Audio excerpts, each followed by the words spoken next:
Muito bem, pessoal. Dando continuidade aí no nosso assunto de conversão de sinais, né? Vamos nesse vídeo aqui falar um pouquinho sobre os conversores AD. Como esse assunto é muito extenso, porque vamos falar de vários tipos de conversores AD, achei por bem dividir esse conteúdo em dois vídeos.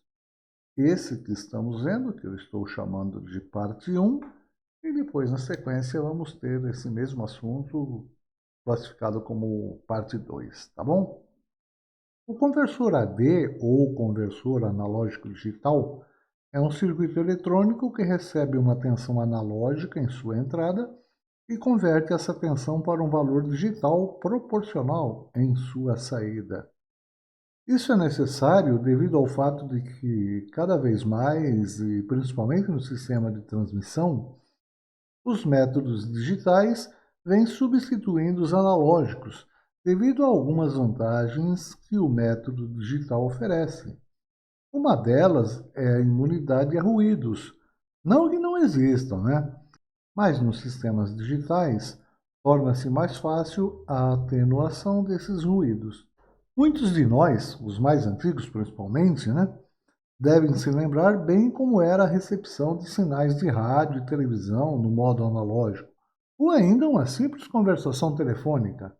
A qualidade desses serviços atualmente é muitas vezes melhor, graças aos sistemas digitais. Essa conversão é então muito importante, devido ao fato de que a maioria dos sinais a serem transmitidos e ou processados são analógicos. Genericamente, podemos representar um conversor AD dessa forma. A figura ilustra um sinal analógico entrando em um circuito conversor e temos na sua saída esse sinal já digitalizado. O que vamos ver nesse vídeo é o princípio de funcionamento de alguns circuitos que fazem essa conversão. Sim, temos alguns tipos de conversores sendo utilizados atualmente, cada um se adequando ao tipo de sinal a ser convertido. Todos esses sinais a que me refiro são analógicos, claro, né? Mas temos sinais que variam um pouco ao longo do tempo e outros que variam muito rapidamente. Por exemplo, um conversor que está processando o sinal fornecido por um sensor monitorando a temperatura ambiente. Ele não precisa ser tão rápido. Não temos variações de temperaturas tão rápidas assim na natureza, não é mesmo? Por outro lado, um conversor processando o sinal proveniente de um sismógrafo, aquele instrumento que mede o movimento vibratório do solo, né, durante um terremoto, esse sim necessita processar as informações recebidas mais rapidamente, pois esse sinal possui frequências muito altas. Daí a escolha correta do conversor, de acordo com o sinal a ser processado, é uma boa prática. Nessa figura podemos ver que o sinal analógico, antes de entrar no conversor, o circuito que de fato vai fazer a conversão desse sinal para digital, passa por etapas anteriores. A primeira delas é um filtro. Essa etapa é altamente recomendada, uma vez que junto a esses sinais a serem convertidos, podem vir frequências indesejadas, comprometendo assim o resultado da conversão. Esses filtros são chamados de filtros anti-aliasing. Não é regra o tipo de filtro a ser usado. Normalmente são usados nessas etapas um filtro passa-baixa ou passa-banda, mas isso não impede que, de acordo com o sinal a ser convertido, opte-se por um outro tipo de filtro. De posse desse sinal já filtrado, recolhe-se amostras desse sinal, e são os valores dessas amostras, que são valores analógicos ainda, e serão convertidos para digital. A frequência com que essas amostras são obtidas recebe o nome de frequência de amostragem. Tem estudos que determinam qual deve ser essa frequência de amostragem, em função do sinal a ser convertido. O circuito que adquire essas amostras do sinal é chamado de sample and hold, e na maioria das vezes é traduzido como amostra e retenção. Mas usam-se por aí vários outros termos, como amostragem e armazenamento, amostragem e retenção, amostragem e espera, e por aí afora, tá? Assim, a função do sample and hold é ler o valor do sinal analógico num dado instante e manter seu valor até que o conversor realize a conversão desse valor. E isso fica se repetindo continuamente. Normalmente, o controle do momento em que deve ser obtida uma amostra é definido pelo próprio conversor. Podemos ver pelo diagrama de blocos do circuito Sample and Hold que, no instante que for habilitada a entrada de controle, fecha-se a chave S. Essa chavinha aqui que a gente está mostrando na figurinha, né? Essa chave pode ser um transistor, que, de acordo com a entrada de controle, estará saturado ou cortado, funcionando, portanto, como uma chave. Olha só, imagina que essa curva aqui em azul é um sinal analógico, o qual a gente quer converter ele para digital. Então, olha só, o nosso circuito aqui de amostra e retenção, o que ele faz? Num dado instante, ele fecha a chavinha. Quando ele fecha a chavinha, no instante que essa chavinha fechar, ele vai pegar uma amostra do valor naquele momento do sinal aqui de entrada. Agora, esse valor que ele leu lá na entrada, ele vai armazenar aqui no capacitor. E aí, esse valor que fica armazenado aqui no capacitor, joga aqui para a saída e daqui vai lá para a entrada do conversor que vai fazer essa conversão. A coisa funciona mais ou menos assim, olha. A cada determinado instante, e isso normalmente é determinado pelo próprio circuito conversor, a chavinha fecha. No instante que a chavinha fecha, ele lê o valor atual do sinal aqui na entrada. A gente vai ter vários valores, né, que ele leu. Cada instante que a chave fecha, ele lê esse valor. Só que a gente tem o capacitor, né? O capacitor, ele leu esse valor nesse instante. Esse valor fica armazenado no capacitor, até que ele leia um outro valor. De maneira que o que eu vou aplicar na entrada do conversor propriamente dito é isso aqui. A cada instante, a chavinha fechou, ele leu o valor, armazenou no capacitor. No instante seguinte, a chavinha fechou de novo, ele leu o valor atual, armazena no capacitor. E assim vai. A cada vez que a chavinha fecha, ele lê o valor e armazena esse valor aí no capacitor. E durante esse tempo aqui, ó, essa tensão é constante, né? Está armazenada lá no capacitor. É durante esse tempo aqui que o nosso conversor vai fazer a conversão. Então, ele vai converter esse valor aqui para digital. No instante seguinte, ele lê outro valor. O conversor converte esse valor para digital. E assim vai. A cada instante que ele pega lá uma amostra, o conversor faz a conversão para digital. Acho que já dá até para imaginarmos que não vamos conseguir converter 100% do sinal original, não é mesmo? Uma vez que estamos convertendo somente os valores amostrados. Quanto maior for essa frequência de amostragem, ou seja, quanto mais amostras forem pegas e convertidas por unidade de tempo, mais preciso será o resultado da conversão. E por que isso, né, pessoal? No sinal analógico original, podemos considerar que temos infinitos valores, enquanto que nesse sinal amostrado temos valores finitos. E são esses valores finitos que serão convertidos. Mas a gente vai falar melhor sobre isso mais adiante nesse mesmo vídeo, tá bom?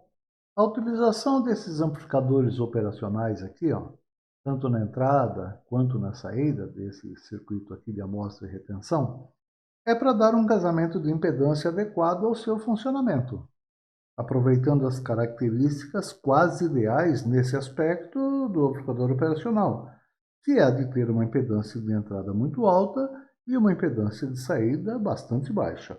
Dessa forma, não teremos interferências significativas no sinal de entrada, nem tampouco no capacitor. Devido a essa impedância de entrada muito alta do amplificador operacional, não degradaremos o sinal de entrada, e o capacitor manterá sua carga por muito mais tempo.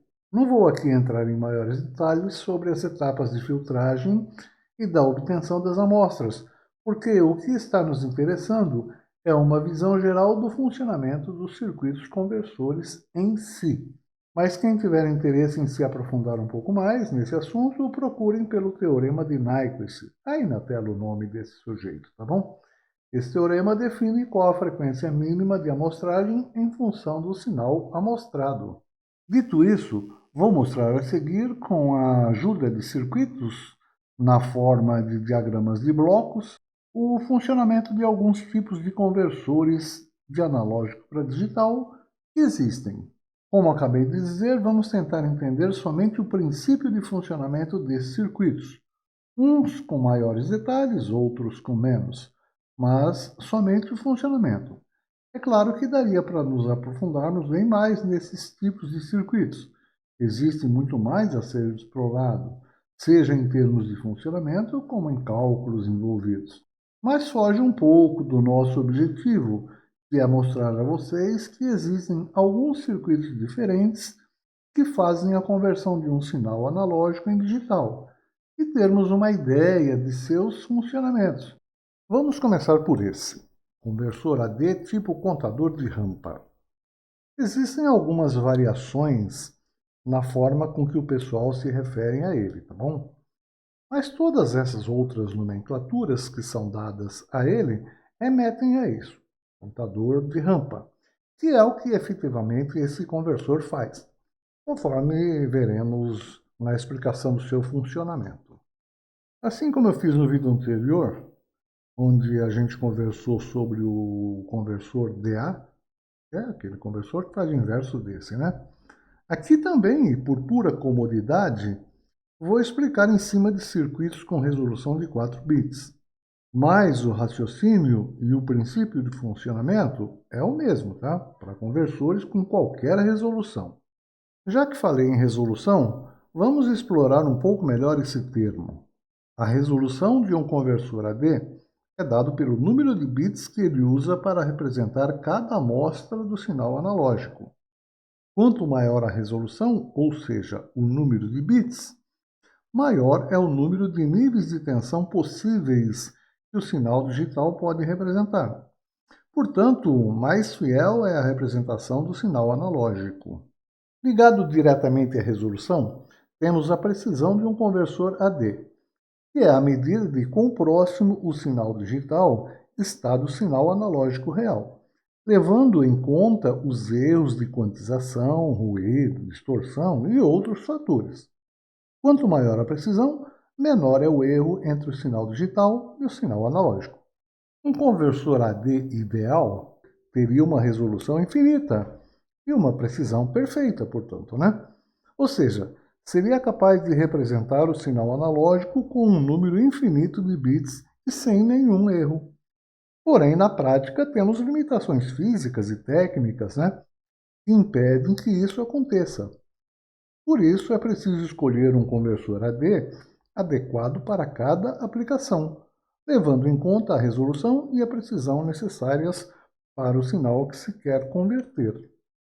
Acho que fica claro isso no próprio exemplo de circuito que estamos vendo e vamos analisar já já. E o mesmo vale para qualquer outro que veremos na sequência. Imaginemos que na entrada temos um sinal analógico que varia de 0 a 15, o que significa que entre esses valores temos infinitos valores intermediários. Nosso conversor tem 4 bits, portanto só consegue representar em sua saída 16 valores binários e inteiros, que correspondem ao valor da tensão amostrada naquele instante da conversão. Imaginemos ainda que no instante que foi adquirida uma amostra, o valor da tensão lida era de 12,6 volts, por exemplo. Nosso conversor não consegue nos fornecer na saída esse valor exato convertido em binário.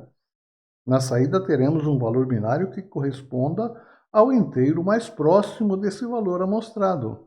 Normalmente é arredondado para maior, tá? Devido às características de funcionamento do circuito. Temos aí então um erro de conversão, porque se convertermos o valor binário na saída em decimal, não teremos o valor exato da tensão aplicada na entrada do circuito. Uma forma de amenizar esse problema é usar conversores com maior resolução. Por exemplo, num conversor de 8 bits, converteremos 256 níveis de tensão contra os apenas 16 de um de 4 bits. Num conversor com resolução de 16 bits, serão convertidos 65.536 valores. Num de 20 bits, 1.048.576 valores, e assim por diante. Dessa forma, né, quanto maior a resolução, maior será a precisão da conversão. Mas sempre existirá um erro, porque estamos convertendo valores finitos de amostras de um valor infinito de valores. Daí o fato de um conversor DA ideal ter uma resolução infinita, né? O que, como já dissemos, é impossível. Os fabricantes costumam informar a precisão de seus conversores, seja num circuito integrado ou num dispositivo eletrônico qualquer que faça essa conversão. Os informam normalmente em porcentagem ou em valores de tensão mesmo, tá bom? Mas acabei me estendendo bastante e o nosso objetivo principal é mostrar o princípio de funcionamento desses circuitos. Voltemos a isso então. Muito bem, vamos dar uma olhadinha aqui nas partes que constituem esse conversor do tipo contador de rampa. Bom, a primeira coisa que a gente vai destacar aqui é o nosso circuitinho Sample and Hold, né? É aquela chavinha que fica pegando amostras do sinal analógico aplicado aqui na entrada. Essa amostra que ele vai pegar aqui é aplicado num circuito comparador. Esse conversor de digital para analógico. Lembra que eu comentei com vocês que a gente ia começar esse assunto estudando primeiro o conversor DA, como nós fizemos no vídeo anterior, né? Porque alguns conversores AD utilizam-se de um conversor DA? Pois é, tá aqui, tá? E já vamos deixar claro uma coisa, tá, pessoal? Nós vamos considerar o valor de tensão que a gente vai ter na saída desse conversor DA um valor que é numericamente proporcional ao valor em binário que está entrando aqui no conversor DA, tá bom? E esse valor em binário é fornecido por um contador. Na prática, não precisa ser necessariamente assim, mas em termos de explicação, vamos admitir isso, tudo bem? Esse valor em binário que está entrando aqui no conversor DA, como eu disse, é proporcionado por um contador, e um contador crescente, tá legal?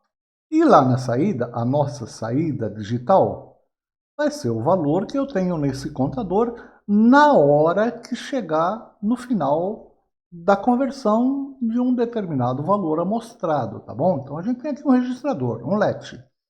Veja que eu representei ele aqui sendo ativado por nível lógico 0. Então, quando eu tiver 0 na saída desse comparador, eu vou transferir lá para a saída o valor já convertido para digital. Esse contador tem uma entrada de clock e uma entrada de reset. Nós temos aqui um sinal de clock que é um trem de pulso, tá? Ele fica aí aplicando pulsos a milhão. A gente vai ver que isso aqui tem hora que vai permitir a entrada de pulsos de clock no contador, hora não. Temos aqui uma outra entrada que a gente chama de start. Essa entrada de start são pulsos também que são aplicados regularmente, e esse start aqui faz duas coisas, na verdade três, né? Ele reseta o contador, então esse contador fica sempre contando de 0 até o valor proporcional de tensão de amostra, constantemente fica fazendo isso aí, tá? Então, mas cada vez que ele vai fazer isso aí, eu preciso dar um pulso de start. Pulso de clock não, está entrando lá direto a milhão, tá? Agora, esse pulso de start também é responsável, além de zerar o contador, de ativar o circuito de amostra e retenção. Então, quando esse start aqui for ativado, aqui eu vou pegar uma amostra do sinal e essa amostra que será convertida. Observem que nessa entrada do meio dessa porta E aqui nós temos um inversor, né? Isso significa que no instante em que esse start aqui estiver ativado, ele vai mandar nível lógico 0 nessa entrada aqui. Então, ele inibe o clock e inibe também a informação que estiver vindo aqui do comparador. Tudo bem? Pessoal, isso aqui é um diagrama em bloco para a gente ter uma ideia do funcionamento da coisa. Claro que isso aqui não é tão simples assim, né? A saída desse comparador aqui tem que ter alguma coisa que defina de fato o que é nível lógico 0, o que é nível lógico 1 aqui na saída desse comparador, tá bom? Mas vamos admitir o seguinte: se na entrada não inversora o valor for maior do que a entrada inversora, eu tenho nível lógico 1 na saída. Caso contrário, se a saída do comparador, que está entrando aqui na entrada inversora, for maior ou igual ao sinal amostrado, eu vou ter nível lógico zero aqui na saída, tá bom? E esse nível lógico zero aqui na saída vai ativar o LED, vai jogar lá para a saída o valor da conversão, tá bom? Mas vamos ver assim, passo a passo. Nesse aqui a gente vai demorar um pouquinho mais a explicação para a gente entender realmente o seu funcionamento. Então vamos lá. Vamos admitir que no instante inicial essa seja a condição do circuito. Vamos já esclarecer umas coisas aqui. Ó. Essa entrada aqui do contador é uma entrada de reset. Ela é ativa em nível lógico 1, tá bom? Os clocks também são sensíveis à borda de subida do pulso. Assim como a ativação da chavinha Sample and Hold também é em nível lógico 1. Esse clock está aqui, aplicando pulsos direto, tá bom? Só que nesse momento, os pulsos de clock não chegam até o contador, porque essa lógica aqui não permite isso aí. Ah, e outra coisa, esse registrador aqui, ó, esse LED também é ativo em nível lógico 0. Então, como nesse instante inicial eu tenho 0 aqui na saída do comparador, eu estou aplicando 0 aqui na entrada de habilitação do LED. Então, esse 0 aqui já foi transferido lá para a saída. O contador inicia zerado, né? Então, se está entrando 0 aqui no conversor DA, está saindo 0 volt aqui. Por isso que eu tenho 0 aqui na saída do comparador, né? Porque nas duas entradas dele eu estou com 0 volts. Mas vamos dar um pulso aí de start. Quando ele vai para nível lógico 1, olha só, ele manda 1 aqui no reset do contador, então se ele não estivesse zerado, ele zeraria nesse instante, né? No mesmo tempo, ele está entrando aqui no meio dessa porta E, que tem um inversor aqui nessa entrada, então ele inibe a entrada dos pulsos de clock, tá bom? Esse nível lógico 1 do pulso de start veio aqui na entrada que habilita a nossa chavinha, Sample and Hold. Então, esses 12 volts que eu tinha aqui na entrada é transferido aqui para a saída. Então, eu estou aplicando agora 12 volts, isso aqui é uma amostra, né? 12 volts na entrada não inversora do comparador. Olha só, a entrada não inversora do comparador está com 12 volts. A entrada inversora está com 0. Então, aqui na saída eu tenho uma tensão positiva. A gente está considerando que é nível lógico 1. Esse nível lógico 1 aqui, olha, está desabilitando o LED, tá legal? Muito bom. Ah, esse nível lógico 1 aqui também da saída do comparador está vindo numa das entradas dessa porta E. Muito bem, já demos início. A hora que o pulso de start voltar para 0, ele voltou a aplicar 0 na entrada desse inversor, então tem 1 na entrada da porta E. Tem 1 nessa entrada, 1 nessa entrada. Qualquer pulso de clock que vier nessa terceira entrada aqui vai passar para o contador? Vai. Outra coisa, né, pessoal? A gente vai admitir que a gente vai pegar aqui sempre valores inteiros, né? A gente já comentou isso aí, né? Não é bem verdade isso aí, né? Vai pegar o valor que está naquele momento. Mas, para a explicação, a gente vai admitir sempre que ele vai pegar valores inteiros aqui, porque na saída do conversor nós vamos ter valores inteiros, tá bom? Bom, mas no primeiro pulso de clock, o contador vai incrementar 1, né? Pronto, olha lá. Subiu, desceu, o contador foi para 1. Eu tenho o número binário 1 entrando no conversor. Como a gente está admitindo que o valor de tensão aqui na saída tem um valor numérico correspondente ao valor em binário que eu tenho na sua entrada, então a gente tem aqui 1 volt. Mas 12 volts é maior do que 1 volt, então eu continuo tendo o nível lógico 1 aqui nessa saída. Mais um pulso de clock, subiu, desceu, o contador foi para 2. Então aqui na saída do conversor nós temos 2 volts, que ainda é menor do que 12, bem menor, né? Veja que esses valores do contador estão aqui na entrada do LED, tá? Mas não estão indo lá para a saída, porque esses valores só vão lá para a saída quando terminar a conversão dessa amostra aqui, desse valor amostrado. Aí sim, o valor da conversão será transferido aqui para a saída, tá? Mas vamos dar mais um pulso de clock. Ela subiu, desceu, o contador foi para 3, então nós temos 3 volts aqui. Ainda continuo tendo o nível lógico 1 na saída do comparador. Mais um pulso de clock, foi para 4 a saída do conversor. Isso porque o contador foi para 4. Mais um pulso de clock, o contador foi para 5. Então a gente tem 5 volts aqui. Mais um pulso de clock, foi para 6 volts. Continua sendo menor do que 12, né?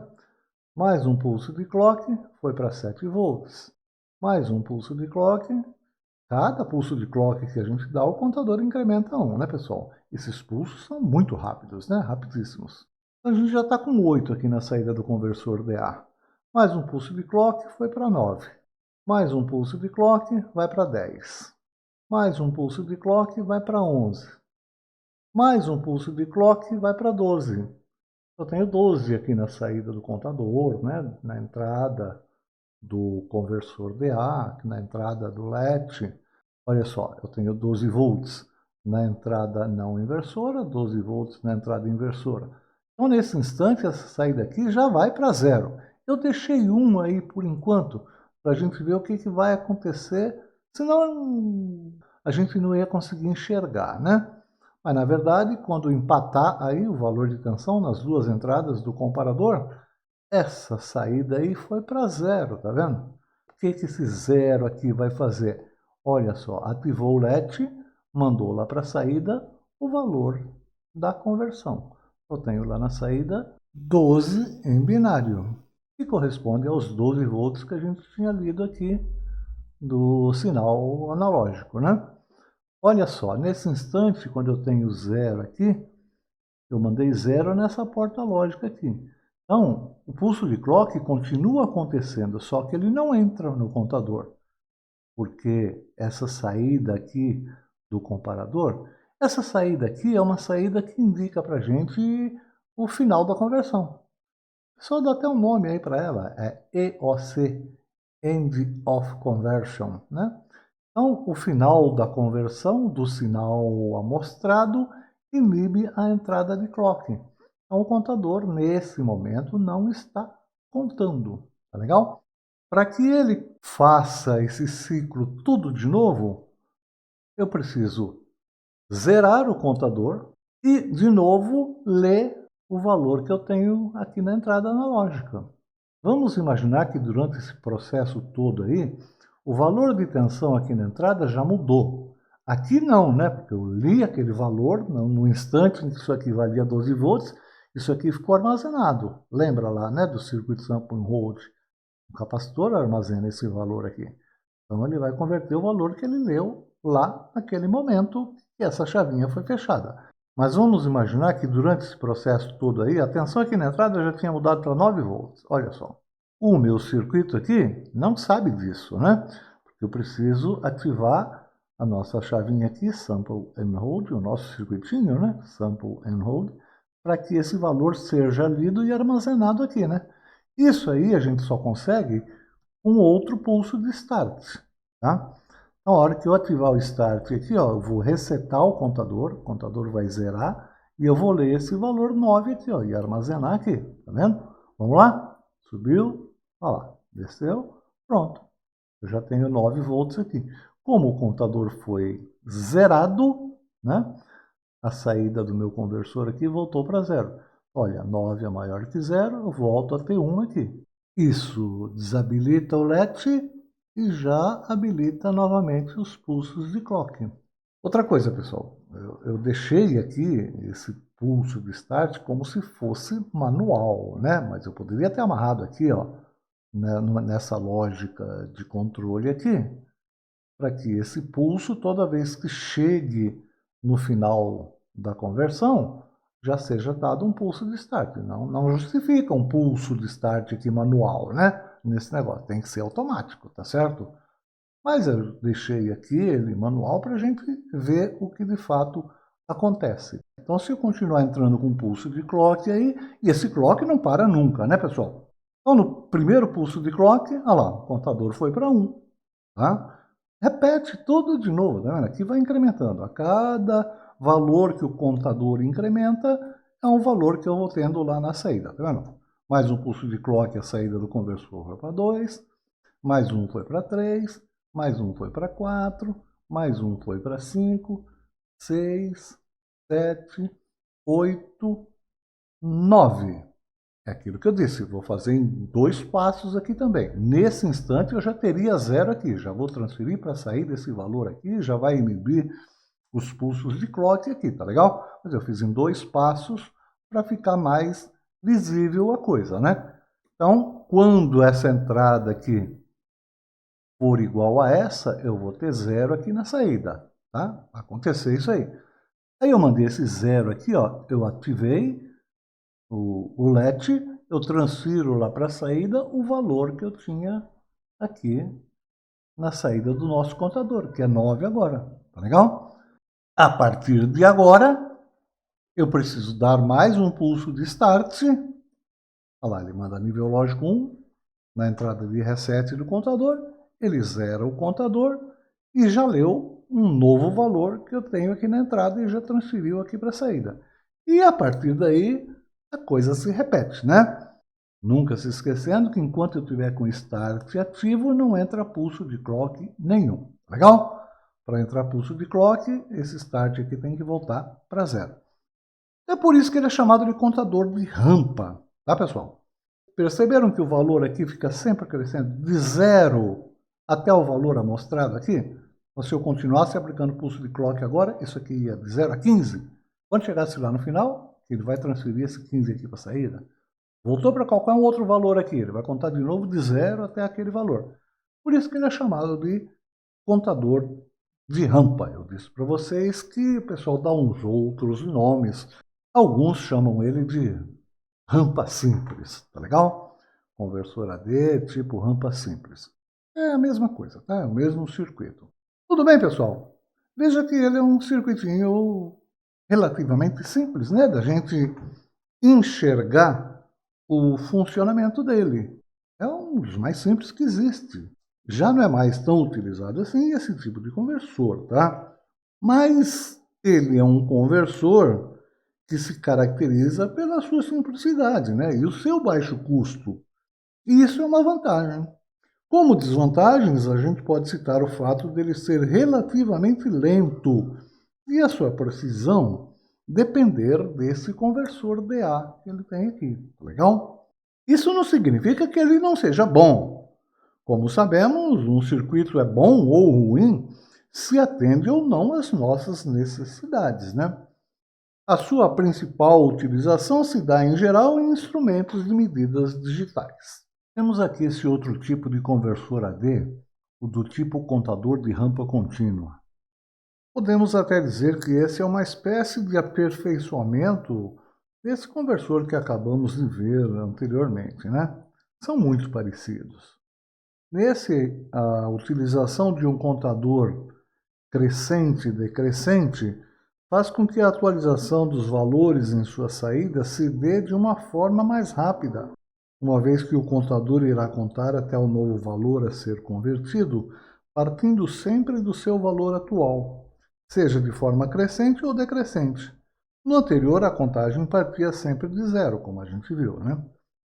Não vou aqui mostrar passo a passo o seu funcionamento, como eu fiz no anterior, porque o princípio de funcionamento é praticamente o mesmo, e assim de fácil entendimento. Mas, de qualquer forma, vamos dar uma pincelada no seu funcionamento. Bem, quase tudo o que acontece durante o funcionamento desse circuito é definido pela lógica de controle. Essa lógica de controle aqui, né? Pessoal, a gente pode até pensar, nossa, essa lógica de controle deve ser um circuito complicado, né? Não é nada disso, tá bom? Poucas portas lógicas resolvem esse circuito. O nome já diz, né? É uma lógica combinacional. Olha só, vamos dar uma olhadinha no circuito anterior. Isso aqui, né? Que define quando o clock entra no contador ou não, isso é uma lógica de controle, tá bom? Aqui eu optei por deixar assim a porta lógica desenhada para a gente entender direito o funcionamento. A partir de agora, sempre que um circuito nosso tiver essa lógica de controle, a gente vai representar dessa forma, tá? Não interessa muito para a gente o que tem lá dentro. Mas essa lógica de controle aqui, ela é responsável, a partir da informação que vem aqui do comparador, né? É ela que vai definir quando o valor convertido vai ser disponibilizado lá na saída do circuito, é ela quem vai definir se os pulsos de clocks entram ou não no contador, ela quem vai definir se esse contador vai contar de forma crescente ou decrescente, e é ela quem vai definir quando será pega uma nova amostra do sinal lá da entrada para ser convertido. Vejam que esse aqui também possui aquele conversor DA lá internamente, tá?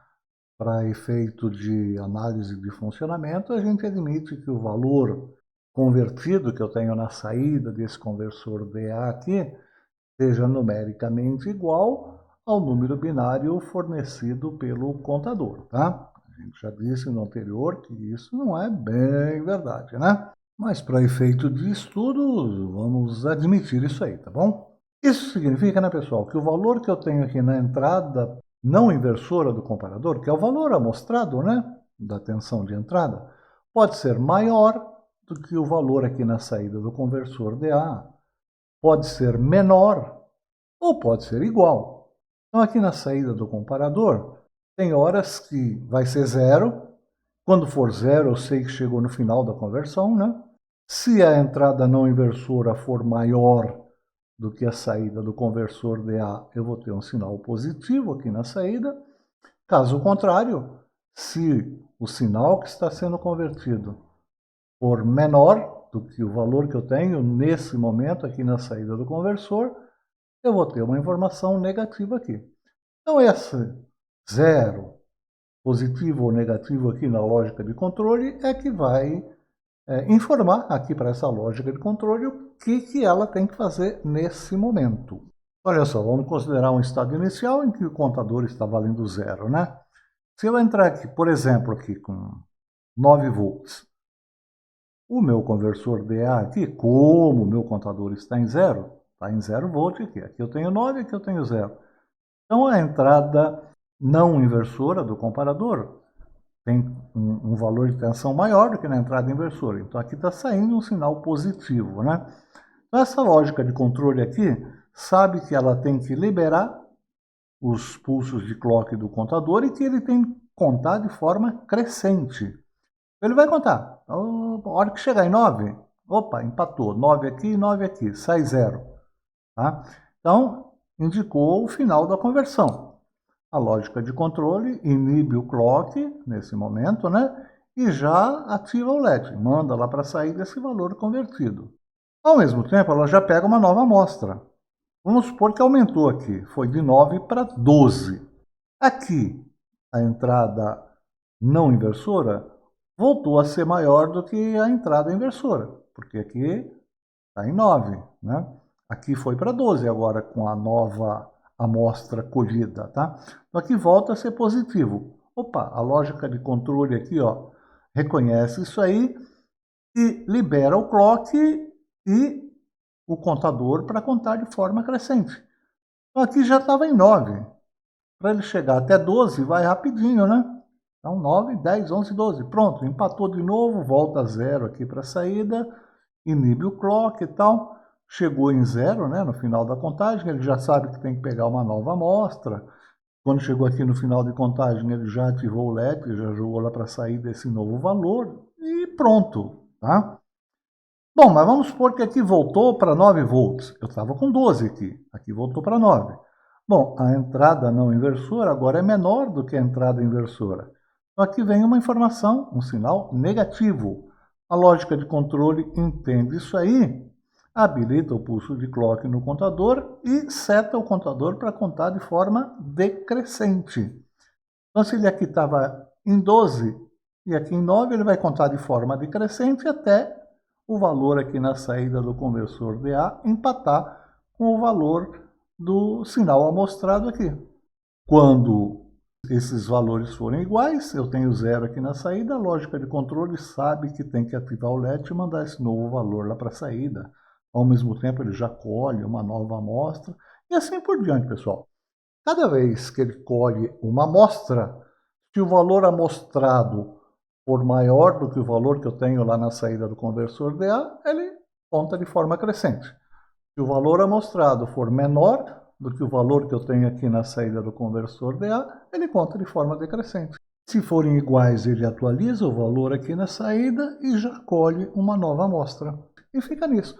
Então, a atualização dos valores lá na saída acontece de uma forma assim muito mais rápida, né?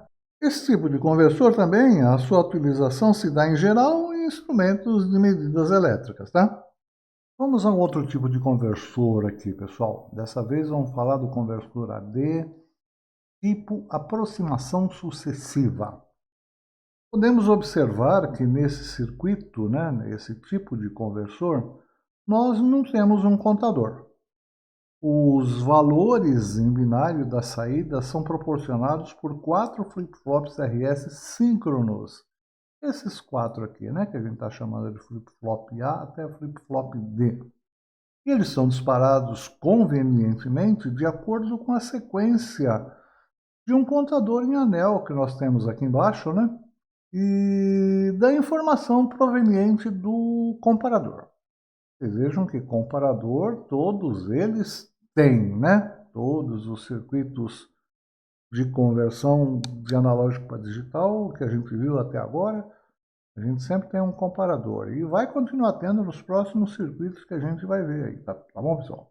Veja que para um conversor simples desse aqui, com uma resolução baixinha de apenas 4 bits, nós temos 6 flip-flops aqui, olha, e forma esse contador em anel.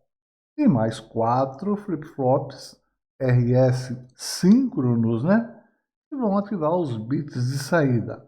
Nós temos aqui uma lógica combinacional formada aqui por várias portas lógicas, né? Eu preferi colocar assim para a gente enxergar assim, mais detalhadamente como que esse processo é feito. Não estou afirmando que na prática seja exatamente assim, né? Mas por aqui a gente tem uma boa ideia da sequência toda de funcionamento desse circuito, tá bom?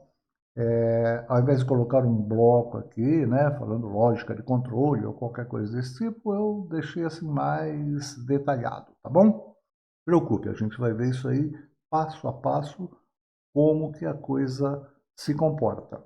Nesse conversor, a gente tem um tempo de conversão bem menor, tá bom? Ele é bem rápido mesmo, tá, pessoal? O seu tempo de conversão aí situa-se na casa de poucos microsegundos.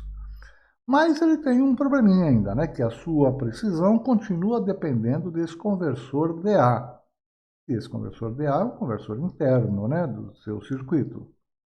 Ele é usado, assim, de uma maneira geral, nas aquisições de dados para processamento. Então vamos dar uma esmiuçada no funcionamento desse cara aqui. Esse aqui também é mais um circuito que eu vou mostrar assim, passo a passo, o que vai acontecendo lá dentro. Vocês vão perceber que nos conversores que se utilizam de computadores, os valores vão aparecendo sequencialmente, né? Nesse aqui não é bem assim, tá? Vai aparecer uns valores esquisitos aqui, mas vai fazer a conversão. Lá no final a gente vai ter o valor proporcional em binário ao valor amostrado, tá bom? Então tá aí, né, pessoal? Vamos considerar que essa é a condição inicial de funcionamento. Eu tenho duas entradas de pulso aqui, né? Uma entrada chamada de strobe, vamos falar já já, para que é que presta isso aí, e a entrada dos pulsos de clock. É claro que esses pulsos que a gente vai aplicar nesse circuito aqui, não são aplicados através de chavinhas, né, pessoal? Mas como a gente vai explicar assim passo a passo, vamos mostrar através de chavinhas para ver o que vai acontecendo na hora que acontece o pulso de strobe ou na hora que acontece os pulsos de clock. Do jeito que ele está aqui, pessoal, não adianta eu aplicar pulso de clock que não vai acontecer nada, né? E se vocês observarem, né, olha, esse pulso de clock eu vou aplicar no clock desses 6 flip-flops do tipo D aqui, que formam o contador em anel. E também, ao mesmo tempo, nas 4 entradas de clock, desses 4 flip-flops RS aqui, tá bom? Como a gente já falou, são 4 flip-flops RS síncronos, né? Então, se eu der pulsos de clock agora, não acontece nada, né? Como eu disse, nem nesses flip-flops aqui do contador em anel, não vai acontecer nada, porque todos eles, a entrada D está em 0, né? E a gente sabe que um flip-flop do tipo D, ele transfere para a saída, mediante um pulso de clock, aquilo que ele tem na entrada, né? Como todas as entradas e as saídas já estão em 0, não vai mudar nada, né? Assim como aqui nos flip-flops RS, né? Eu tenho 0 no S e 1 no R. Então, a saída deles já estão em 0. Se eu aplicar pulso de clock aqui, não muda nada, né? Porque 0 no S e 0 no R, ele mantém a condição anterior, né? Como a gente chama. Para que essa coisa inicie o seu funcionamento, eu preciso aplicar aqui um pulso de strobe. Então, olha só, eu vou fechar essa chavinha. Fechei. Esse nível lógico que eu apliquei aqui, ó, está na entrada de uma porta OU. E a gente sabe que se eu tiver nível lógico 1 numa das entradas de uma porta OU, eu já tenho 1 na saída, né? Olha, vamos ver onde que está indo esse nível lógico 1 aí, olha. Está vindo aqui na entrada D desse primeiro flip-flop. Está vindo aqui do lado esquerdo dessa primeira porta E. Está vindo aqui, olha, nessa porta OU, nessa e nessa. E, obviamente, como é uma porta OU, né? Esse nível lógico 1 está entrando na entrada de reset dos 4 flip-flop RS. E esse nível lógico 1 aí que aconteceu, então, quando a gente pressionou lá o strobe, está ativando aqui o nosso circuito de amostra e retenção. Então, os 12 volts que eu tinha aqui na entrada, eu estou considerando 12 volts, tá?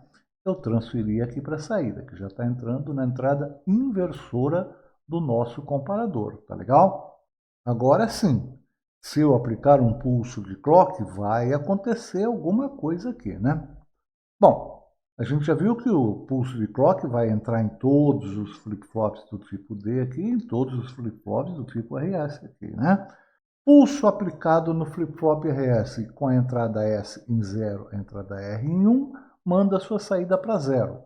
Então já está em 0, não vai mudar nada aqui. Mas, se eu tivesse algum valores nessa saída aqui, nesse instante, esses flip-flops todos seriam zerados. A gente vai ver isso daqui a pouco. Daqui a pouco a gente vai ter um outro pulso de strobe aí que vai zerar todos esses flip-flops. Mas esse aqui também vai mudar, não vai? Ó? Agora, quando entrar esse primeiro pulso de clock, essa entrada D aqui está em nível lógico 1. Então, esse 1 que eu tenho aqui na entrada D vai ser transferido aqui para a saída Q1 desse flip-flop 1? Vai. Vamos dar uma olhada? Outra coisa, pessoal, a gente vai considerar aqui que os flip-flops aí, todos eles, tá? São sensíveis à borda de subida do pulso de clock, tá bom? Olha só, vamos pressionar a chavinha do nosso clock aí, ó. Nosso clock foi para 1, pronto, olha só. Esse 1 que estava aqui na entrada já veio aqui para a saída, tá legal? Posso soltar a chavinha que essa coisa se mantém, não é isso? Então, a única coisa que mudou aí é esse primeiro flip-flop aqui e a sua saída foi para nível lógico 1. Bom, esse nível lógico 1 aqui dessa saída está aplicado na entrada desse segundo flip-flop, mas não acontece mais nada, né? Porque na hora que aconteceu, o pulso de clock estava em 0, esse aqui, né? Ele só veio para 1 depois que aconteceu o pulso de clock. Nessa porta aí, aqui, ó, nós temos 1 nas duas entradas. Então, sai 1 que está indo nessa entrada aqui dessa porta OU exclusivo. Esse 1 dessa saída aqui do primeiro flip-flop está vindo nessa outra entrada aqui de uma porta OU exclusivo. Bom, 1 e 1 numa porta OU exclusivo sai 0. Eu tenho 0 lá na entrada S. Nesse instante, pessoal, esse nível lógico 1 aí que está vindo lá do strobe tem que deixar de existir, tá? Então, abriu a chavinha, aqui voltou para 0, tá bom? aqui voltou para 0. Se aqui voltou para 0, aqui vai para 0. Mas esse 1 aqui está vindo na entrada dessa porta ou exclusivo. 0 e 1 numa porta ou exclusivo, a entrada S então vai para 1. Veja que desabilitou lá o circuito de sample and hold, tá legal? Bom, tá nisso. No primeiro pulso de clock aconteceu isso aí. No próximo pulso de clock, vamos ver o que vai mudar. Bom, vamos começar sempre de cima para baixo, tá legal? Esse cara aqui vai mudar, não é isso? Porque eu tenho 1 no S e 0 no R. Se acontecer um pulso de clock, essa saída aqui vai para 1. Esses aqui vão ficar como estão, né? Porque S e R estão em 0. Então, no próximo pulso de clock, o flip-flop D vai para 1. Aqui embaixo, o que vai acontecer? Esse flip-flop 1 aqui vai mudar de estado, né? Eu tenho 0 na entrada e 1 na saída. Mediante um pulso de clock, eu transfiro esse 0 para a saída. Sim. Esse segundo aqui vai mudar de estado também? Vai, porque eu tenho 1 na entrada D e 0 na saída Q. E a gente sabe que esse flip-flop do tipo D, todos eles, né? Ele transfere para a saída o que tem na entrada, né? Como eu tenho 1 na entrada e 0 na saída, esse 1 vai vir aqui para a saída? Vai. E aí a gente vai ver o que acontece por aí. Então vamos aplicar um pulso de clock. Olha lá, subiu, desceu. Pronto. Aconteceu o que a gente falou que ia acontecer? Aconteceu. Esse flip-flop aqui setou. Tá? Esse aqui transferiu o 0 que eu tinha na entrada para a saída e esse aqui transferiu o 1 que eu tinha na entrada para a saída. Bom, aqui nessa saída eu passei a ter 0 então. Esse 0 está vindo aqui, esse 0 está vindo aqui, 0 e 0 aqui me dá 0 na entrada S. Muito bem. Esse 1 que veio aqui nessa saída E2 aqui, né? A saída aqui é do flip-flop 2. Está vindo na entrada dessa porta E, mas como o outro lado está vindo lá do comparador que está valendo 0, a sua saída vale 0. Só que esse 1 aqui, olha, está vindo na entrada S desse segundo flip-flop. Deixou ele posicionado para que se ele receber um pulso de clock, ou seja, no próximo pulso de clock, ele vai setar a saída, né? Mas olha, vamos dar uma olhada como que está a coisa. Ó. Eu tenho aqui na saída desses 4 flip-flops que me forma o valor em binário, tá? O valor 8, né? Olha lá, esse aqui é o bit mais significativo. Eu tenho 1, 0, 0, 0, tá? Isso me dá 8. 8 entrando num conversor DA, sai 8 volts. 12 ainda é maior do que 8, tá? Então, a entrada inversora do comparador ainda está com valor de tensão maior do que a entrada não inversora. Então, a gente está considerando isso aí como sendo o nível lógico 0. Muito bem, a coisa está assim. Se eu aplicar mais um pulso de clock, vamos ver o que acontece. Esse flip-flop aqui vai mudar de estado? Vai, porque eu tenho 1 no S e 0 no R. Esse flip-flop 2 vai mudar de estado? Vai, porque eu tenho 0 no D e 1 no Q. Esse flip-flop 3 também vai mudar de estado? Vai, porque eu tenho 1 no D e 0 no Q. Então, esse flip-flop 2 aqui vai para 0, esse flip-flop 3 aqui vai para 1 em suas saídas. Vamos ver? Subiu, desceu, pronto. Olha só, esse flip-flop aqui setou. Então, agora aqui na saída eu tenho 1 na saída C e 1 na saída D. Isso aqui me dá, em binário, 12, né? Então, entrando 12 aqui no conversor DA, eu tenho 12 aqui na saída. 12 é igual a 12. A sua saída ainda continua em 0. Tá? Essa saída só vai virar nível lógico 1 quando o valor na entrada não inversora for maior do que a entrada inversora. Então, como são iguais, ele continua em 0 ainda. Aqui mudou o que tinha que mudar, como a gente falou? Sim, né? Flip-flop 2 foi para 0, flip-flop 3 foi para 1. Esse 1 está vindo aqui nessa porta E, como tem 0 do outro lado, sai 0.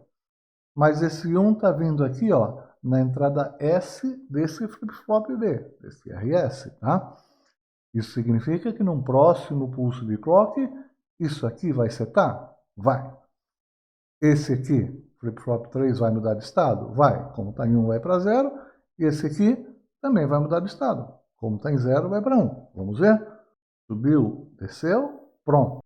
Setou esse flip-flop aqui. Então, agora nós temos a saída B, C e D em nível lógico 1. Só a saída A que continua em 0, né? Eu tenho aqui agora o valor 14. Entrando com o valor 14 no conversor DA. Está saindo 14 volts aqui. Agora sim, olha, 14 é maior que 12, que era o nosso valor amostrado. Então aqui na saída eu tenho o nível lógico 1. Esse nível lógico 1 aqui está sendo aplicado nessas 4 portas E aqui, tá vendo? Na entrada esquerda dessas 4 portas E. Esse flip-flop aqui, a sua saída foi para 0, esse aqui, a sua saída foi para 1. Bom, esse 1 aqui, ó, tá vindo nessa porta E aqui, que na outra entrada agora foi para 1. Que é a informação que vem lá do comparador. 1 e 1 sai 1. Eu tenho aqui numa porta OU 1 e 0. Então, a entrada de reset do meu flip-flop B foi para 1. Ao mesmo tempo, esse 1 aqui, ó, foi para a entrada 7 do flip-flop A. Isso quer dizer que no próximo pulso de clock, esse flip-flop aqui ó, vai resetar? Vai, porque eu tenho 0 no S e 1 no R. Esse aqui vai setar? Vai, porque eu tenho 1 no S e 0 no R. E aqui embaixo vai mudando, né, pessoal? É um contador em anel. Esse aqui que a saída está em 1 vai para 0, esse aqui que a saída está em 0 vai para 1. Então vamos lá, mais um pulso de clock. Subiu, desceu. Muito bem. Olha só. Resetou o flip-flop B, setou o flip-flop A. Agora nós temos na saída aqui desses flip-flops RS o valor 13, né? E esse valor está entrando no conversor DA. Aqui na saída nós temos 13 volts, que continua sendo maior do que o valor amostrado. Então aqui na saída do comparador continuamos com o nível lógico 1. Mas vamos ver o que aconteceu aqui. Olha, esse flip-flop 4 aqui foi para 0, flip-flop 5 foi para 1. Esse 1 aqui, ó, está entrando nessa porta E aqui, que eu já tenho 1 do outro lado, na outra entrada, né? Eu tenho 1 na saída. 1 e 0 nessa porta OU me coloca 1 nessa entrada de reset aqui, ó, do flip-flop A. Então isso quer dizer que no próximo pulso de clock, esse flip-flop A vai ser resetado? Vai. Esse flip-flop 5 aqui, a sua saída vai para 0? Vai. E esse flip-flop 6, essa saída aqui vai para 1? Vai. Esse 1 aqui nessa saída vai fazer algumas coisas aí, pessoal. Vamos esperar para ver. Vamos lá. Então vamos dar um pulso de clock. Subiu, desceu. Olha só, pessoal. Quando eu apliquei esse pulso de clock, olha o que aconteceu aqui, olha. A saída aqui foi para 12, tá certo? Porque ele resetou esse flip-flop aqui. O que eu tenho entrando aqui no conversor DA é o valor 12. Vamos supor que nesse mesmo instante, né? Ou no instante anterior, né? O valor de tensão aqui na entrada analógica tivesse mudado. Eu estou admitindo que caiu para 9 volts. No instante em que esses flip-flops D aqui mudaram de estado, ó, esse aqui, o 5 foi para 0, o 6 foi para 1, eu apliquei nível lógico 1 aonde? Na habilitação do LED. Eu transferi lá para a saída o valor da conversão. Nós estávamos convertendo o valor 12, não era isso? Eu tenho lá na saída 12 em binário, tá bom? Só que esse nível lógico entrando nessa porta ou aqui, de novo, olha, está fazendo aqui a mesma coisa que aconteceu lá quando a gente ativou essa entrada de strobe, né? Aliás, eu não vou precisar mais dessa entrada de strobe para mais nada, tá legal? Foi só no instante inicial mesmo que a gente precisou dela. Esse nível lógico aqui está vindo na entrada do flip-flop, do primeiro flip-flop D aqui, né? Na entrada dessa porta E, na entrada de todas essas portas OU aqui, e já me habilitou o circuitinho de amostra e retenção. Então, o novo valor que eu tinha aqui na entrada, eu transferi aqui para a saída. Muito bom. Se eu der mais um pulso de clock, pessoal, olha só. Esse 1 que veio da saída do último flip-flop aqui, olha, está entrando através dessas portas OU aqui, ó, em todas as entradas de reset dos flip-flops RS. As entradas 7 de todos eles estão em 0. Isso significa que no primeiro pulso de clock que aparecer agora, eu vou resetar esses 4 flip-flops? Vou resetar os 4 flip-flops, tá? Ao mesmo tempo, esse 1 aqui do primeiro flip-flop já vai ser transferido aqui para a saída? Vai. Então vamos ver? Subiu, desceu, olha só. Resetou os 4 flip-flops RS aqui, tá? O 1 que estava aqui nessa entrada veio aqui para essa saída. Esse 1 está vindo aqui nessa porta ou exclusivo, 0 e 1 numa porta ou exclusivo sai 1, então esse 1 está sendo aplicado na entrada S do primeiro flip-flop aqui, ó, desse flip-flop D. Então no próximo pulso de clock, o que vai acontecer? Esse flip-flop D vai ser setado? Vai ser setado, então a saída dele vai para 1. Ao mesmo tempo, esse flip-flop 1 aqui vai para 0, a sua saída, e o flip-flop 2 vai para 1 na sua saída. Vamos ver? Subiu, desceu, pronto, olha lá. Setou o flip-flop D, tá? Flip-flop 1 foi para 0, flip-flop 2 foi para 1.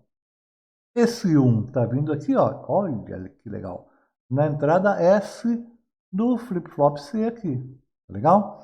Isso significa que no próximo pulso de clock, esse flip-flop C aqui vai setar? Vai.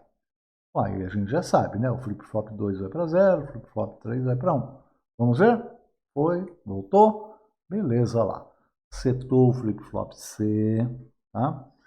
Aqui que estava em 1 foi para 0, aqui que estava em 0 foi para 1.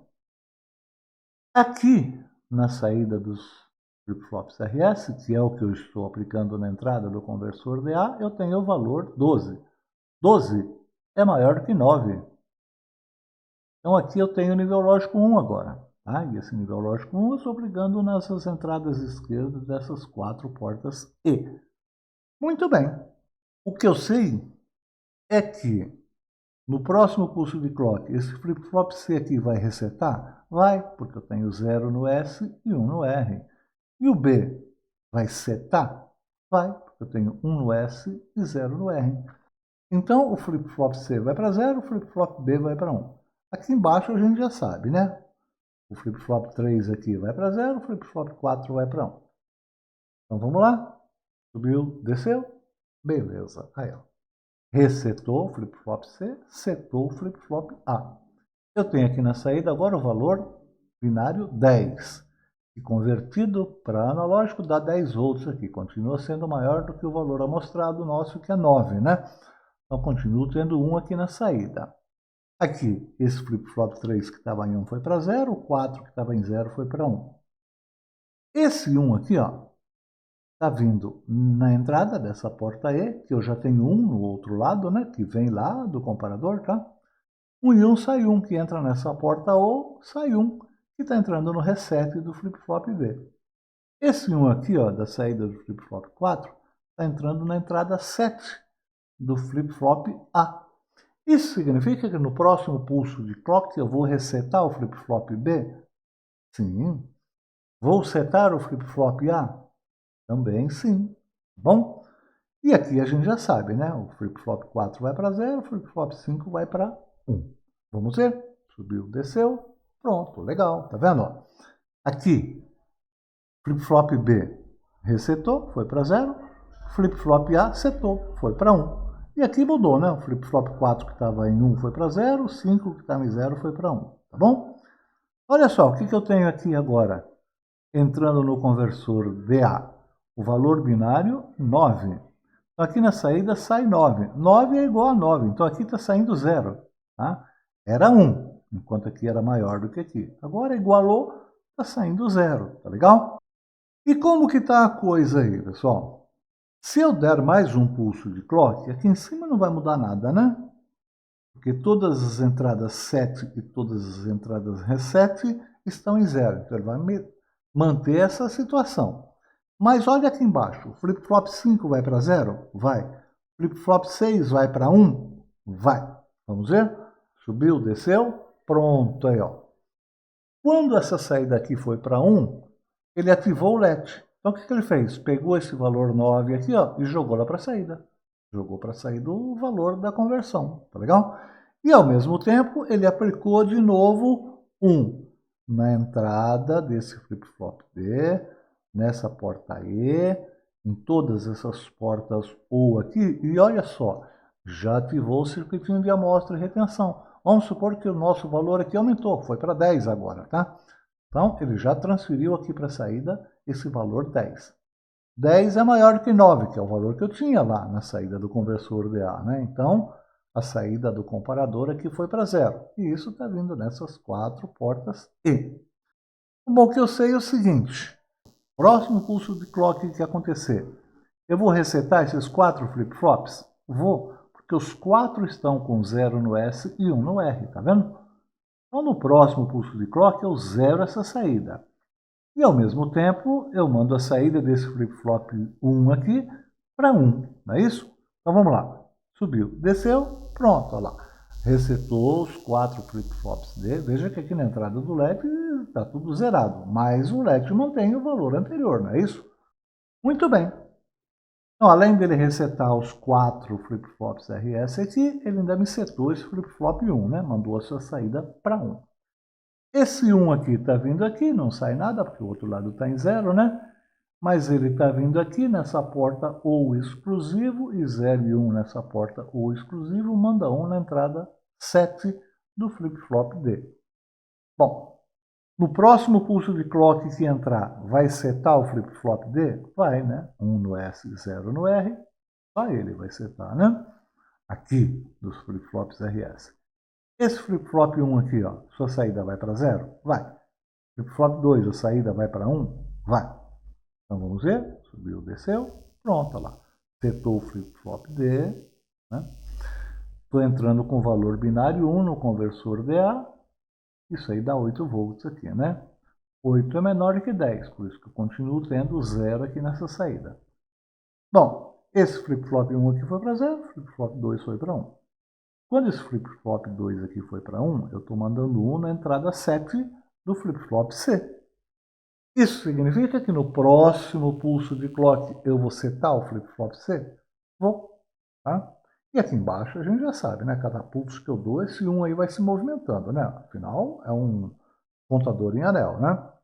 Então, nesse próximo pulso de clock, o flip-flop 2 aqui vai para 0, o flip-flop 3 aqui vai para 1. Vamos ver? Subiu, desceu. Pronto, olha lá. Flip-flop C foi para 1. Eu tenho na entrada do conversor aqui agora o valor 12. 12 volts aqui na saída. Opa, 12 é maior que 10, aqui virou 1.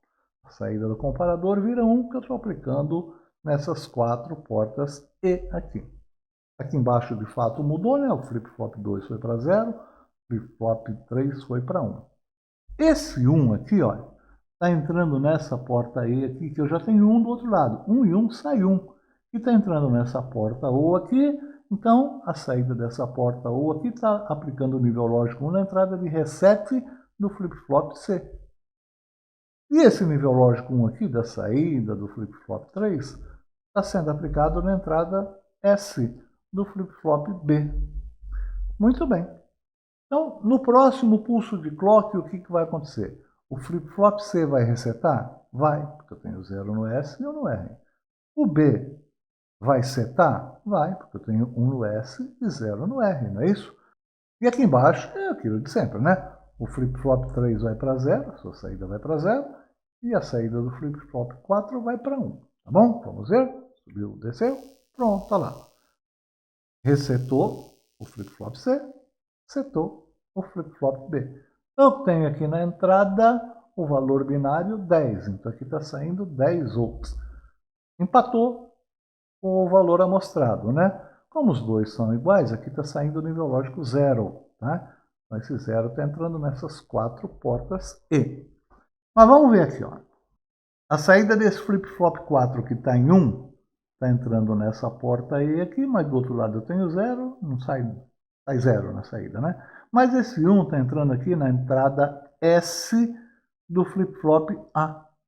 Isso significa que no próximo pulso de clock, esse flip-flop A aqui vai setar? Sim, tem 1 no S e 0 no R, tá? Aqui embaixo, saída do flip-flop 4 vai para 0 e a saída do flip-flop 5 vai para 1. Vamos ver? Subiu, desceu, tá lá. Legal, tá? eu setei o flip-flop A. Que valor que eu tenho aqui na saída? 1, 0, 1, 1. Isso aí me dá 11. Olha, eu tenho 11 na saída do conversor DA. É maior que 10, então eu tenho 1 aqui na saída, tá? Esse 1 volta a ser aplicado nessas 4 portas E. Legal? Bom, no próximo pulso de clock, o que vai acontecer? Aqui em cima, o flip-flop A vai resetar, não é isso? Eu tenho 0 no S e 1 no R. E aqui embaixo, flip-flop 5 vai para 0 e o flip-flop 6 vai para 1. Quando isso aqui for para 1, a gente já sabe que vai ativar o LED e já vai pegar um novo valor de amostra lá, não é isso? Vamos ver? Subiu, desceu. Olha só. A minha saída aqui, ó, 10.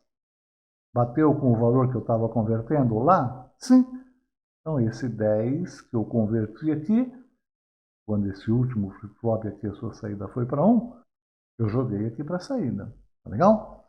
Esse 1 aqui na saída dessa porta U voltou na entrada do flip-flop D, voltou na entrada dessa porta aqui, voltou em todas essas portas U e já coletou uma nova amostra. A partir daí, no próximo pulso de clock, como todas as entradas 7 estão em 0 e as entradas reset estão em 1, eu vou zerar a saída e começa tudo de novo, tá certo? Olha lá, zerou a saída, tá bom? Voltou na condição inicial, tá bom? Olha só, mais um pulso de clock, só esse primeiro aqui vai setar, esse aqui vai para 0, esse aqui vai para 1, e tudo se repete. Uma outra coisa, pessoal, não sei se vocês perceberam, nesse conversor, o tempo que ele demora para pegar a próxima amostra não depende do valor que foi amostrado anteriormente, né? Porque veja bem, no primeiro que nós vimos, vamos supor que eu estava convertendo o valor 12. Então ele só vai pegar a próxima amostra quando o contador chegasse em 12. Então ele demora um tempo, uma certa quantidade de pulsos de clock, não é isso? O valor caiu para 9. O contador zerou e ele vai contar de novo de 0 a 9. Já vai ser um tempo menor, né? E sempre quando ele chega no final dessa conversão, ele pega uma nova amostra. Então, de acordo com o valor amostrado, é o tempo que ele demora para pegar uma amostra ou outra. A mesma coisa no de contador de rampa contínua, não é isso? Também depende do valor amostrado, porque ele vai atualizar o valor, mas depende do número de pulsos de clock que ele precisou receber para atualizar esse valor. Aqui não. Aqui ele sempre vai pegar uma nova amostra quando o ciclo chegar no fim. Quando esse último flip-flop aqui tiver sua saída ativada.